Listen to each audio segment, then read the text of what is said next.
Título da segunda parte. Título provocativo. Tá? No fundo, parece ser, como se diz, filósofo, que muito lades não morde. É o título do segundo ponto. No último capítulo de sua maravilhosa crônica da província em chamas, intitulado, os capítulos são interessantes, o último capítulo chama Escola Penal para Escritores Violados. Ayrton Shoa, que é o autor, o culpado do livro, Ayrton Shoa Neto, nos diz, né, cara do Paulo Marcelo, né, mas ele diz assim, para você, meu chapa, e para mim também, ponto. Não. Nunca importou o que ninguém nunca quis ouvir. Só resta guardar, como feridas ardentes que a gente gosta de lamber, tudo que eu sei e tudo que eu vi só para mim. Mas quando isso me ocorreu, quando isso me pareceu um consolo, quando eu me tornei tão clarividente, vi mais um muro em que se tinham escrito, com estrume de cavalo, o pensamento ainda é um pecado permitido. Fim de citação. Obrigado, Ayrton, né? Pois é. Também acho, e nisso, me arrisco e aposto minhas fichas.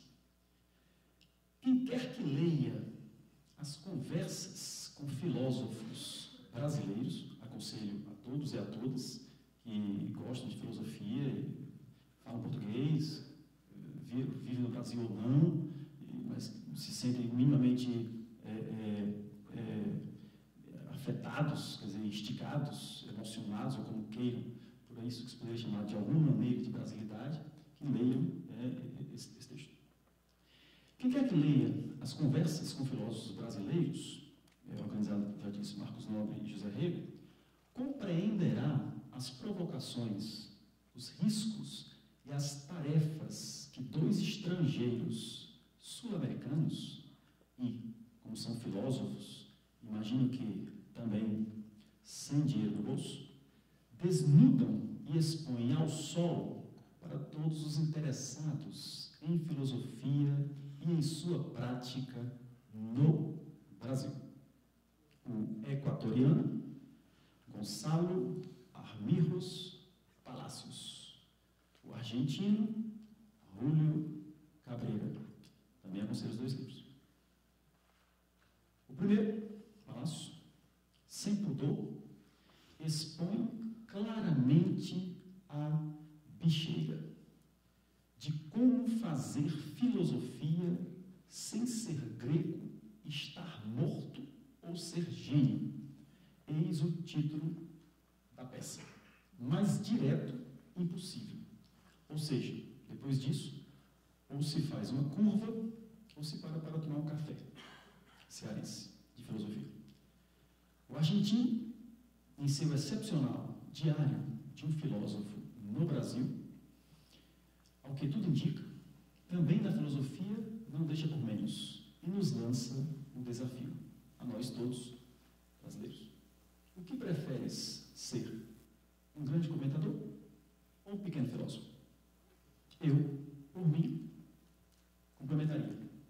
Farias Brito ou professor da USP? Comecemos pelo diagnóstico. Para as conversas com filósofos brasileiros, 16 filósofos brasileiros foram selecionados é a expressão dos autores, e convidados a responder pelo menos 10 questões. Qualquer coisa eu estou com um livro aí, se alguém se interessar pelas questões, depois eu posso lê-las. Vamos por partes, são 3 partes. Os critérios. Quais foram os critérios da seleção? Primeiro, geracional. Filósofos nascidos por volta de 1940. Isto porque visou-se a instalação dos cursos de pós-graduação em filosofia e a massificação das graduações. Massificações é a expressão deles. Bem como o crescimento das publicações ocorridas a partir das décadas de 60 e 70. E assim, os nascidos em torno de 40 teriam tomado parte ativa neste movimento. Nada melhor tanto que conversar com essa moçada. Né? Segundo critério de equilíbrio. Regiões de origem, atuação, presença no debate público, reconhecimento pelos pares, divergência acerca da natureza da filosofia, como disse Fabiano, etc. 2. Os selecionados. Quem são os selecionados? Selecionados é ótimo. Vou ler agora a relação dos selecionados.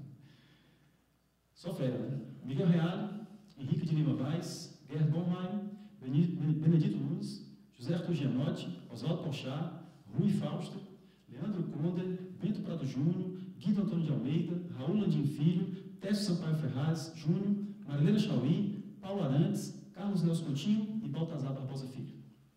Terceiro, o diagnóstico. Aqui é que nos interessa de perto.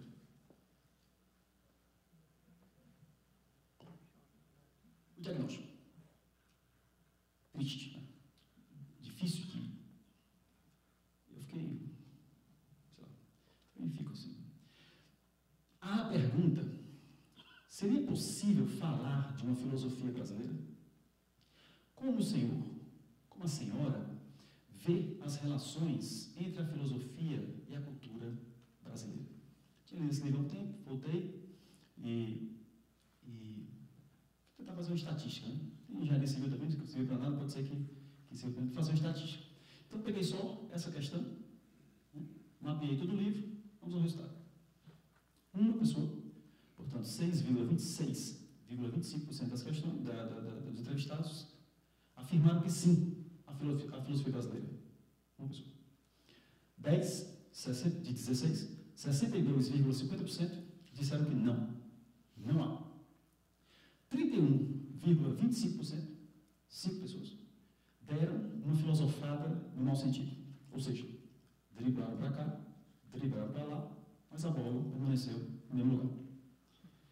Neste grupo, as justificativas mais comuns para a esquiva foram a atividade filosófica, mas não filosofia.